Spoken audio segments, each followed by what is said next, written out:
All right, you don't need 15 types of jig heads to cover crappie fishing pretty much all over the country. You need you about 3. I'm more worried about what hook is in the jig head than what I am about the jig head itself, just for the fact that depending on the size of the hook makes a difference, the diameter of the hook makes a difference. So we circle right back to the head, and Bob's your uncle, we got it solved right here at One Standard.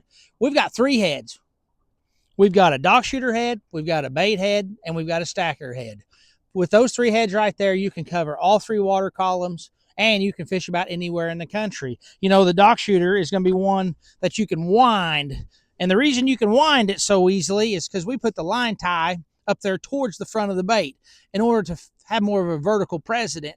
And then not have to worry about your hook set as it comes through the fish's mouth. It's going to penetrate him the minute that it emerges out, just because the fact that where it is located on that bait. It looks really good with a swimmer one. It looks really good with a minnow one, over grass, around trees, around the spawn, things like that. You can definitely use it as a dock shooter because that's what we designed it for. But it also has other applications, just like I spoke about.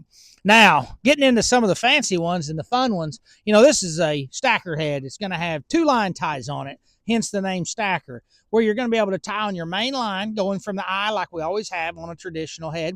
But then you're going to be able to tie at the bottom one on the backside, drop you out a leader extension somewhere anywhere from 6 to 2 foot long, depending on what your needs are, and tie your second jig on there. And to do that, you're going to turn around and take a bait head to do that with, whether it's an 1/8 or a 16th or whatever it might be.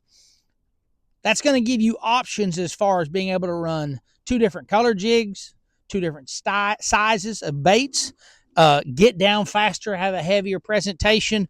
But right here, we've got a half a dozen colors and a couple of different styles. Right here's the same way, half a dozen colors. It really only takes about 3 heads to go all over the country with a couple different hook styles and a couple of different colors.